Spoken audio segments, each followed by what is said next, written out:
Hi there, folks. It's Mandy from Kemp Freehold, and today I am going to take you on my maiden journey of my new electric pressure cooker doohickey.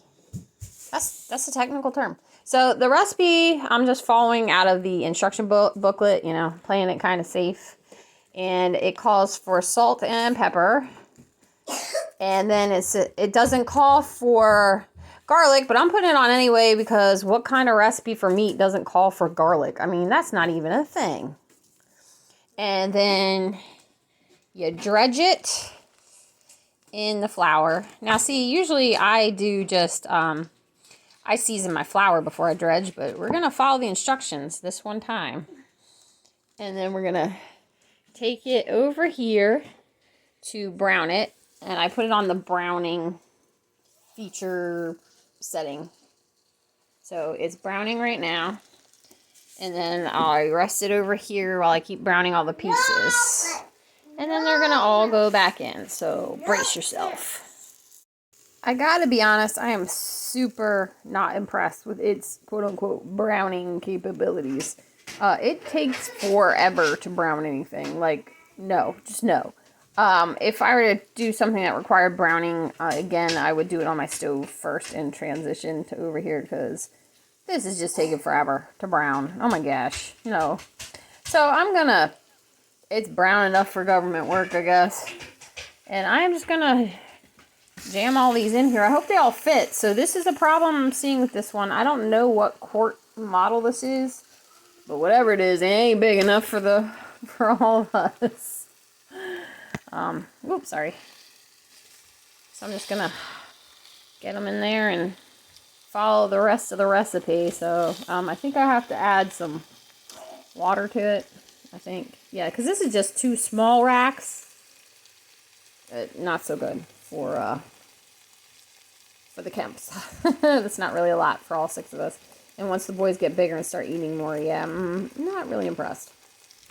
So the recipe calls for 3 cups of veal broth. Does anyone carry veal broth? I have never seen veal broth.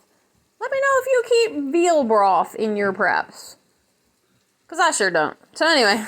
And a cup of what does it say? Fine Merlot. Yeah, also not something we don't drink. But even if we did, I wouldn't keep a fine Merlot.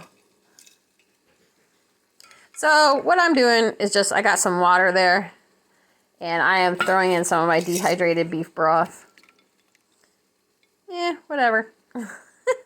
So that's what I'm doing there. It'll have to be good enough. And I'm going to go dump that in with my ribs.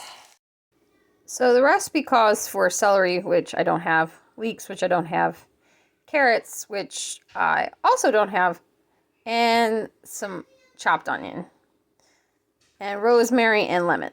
None of that I have either. So we're just gonna throw some onion in there. I do have some of that, and we're gonna wing it.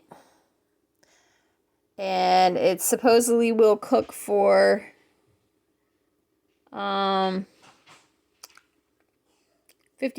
minutes on high. So, I was supposed to reduce the wine. Oh my goodness, I'm just a mess here. Better take some of that water out. And this is how things get complicated. Pro tip, read your recipe the whole way through before you get started. I have the attention span of a gnat. And this is what happens. We have the attention span of a gnat.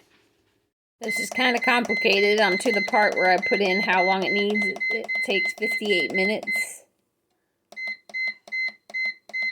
Now, a lot of the other stuff apparently does not take anywhere near as long. And I lost my page. Okay, so we did that. Now we press start.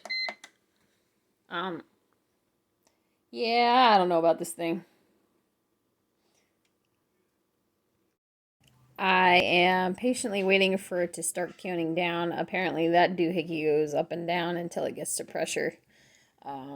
It takes a while, it said. I'm a little scared, but I'm going to run out and get a little bit of the laundry. while we're waiting for it to get the pressure. I hear it like percolating in there, but I don't know why this thing made me a little nervous to leave it by itself. I mean, I leave my pressure canner to go do all kinds of stuff. Maybe because it's new and electric and I don't like robots. Maybe that's the thing. Not a robot fan. Steam was coming out of the front, so obviously it wasn't building up pressure. I read the directions that said don't fill up more than halfway with food if you're doing the pressure thing. So I took half the ribs out. I guess ribs really aren't the thing to put in here. Maybe these come in a bigger size, maybe. I don't know, it's kind of fun to play around, and I only paid $20 for it, so hopefully now it'll work. Oh, please leave that alone. Thank you. It's lovely to have all these little helpers. So helper. So we'll see. The timer has finally started to count down, so I guess it's doing something in there. I guess the steam has quit venting out of the sides. I don't know. I'm glad the kids finally decided to have peanut butter and jelly, because it's like 6:30. It's almost 6:30. So the kids had peanut butter and jelly. Oh well.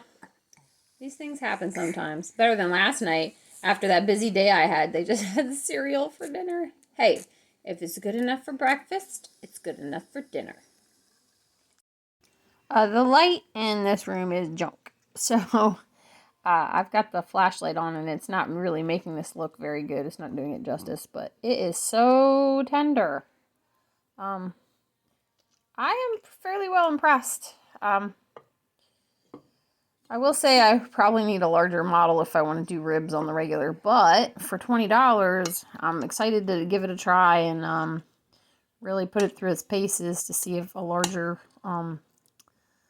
model would be worth the investment. But I gotta say, I'm impressed with the ribs. Bo is helping herself to the ribs. I don't know if you see where she cut her nose today. Oh my gosh, it looks like a bruise forming on the side of her eye. She stepped on a shovel and smacked herself with it. But anyway, I highly recommend this. If watching me screw up a pressure cooker and any of my other adventures might be of interest to you, like and subscribe and hit that notification bell, and I will see you next time. Bye. Bye, Bo. Bye, Bo.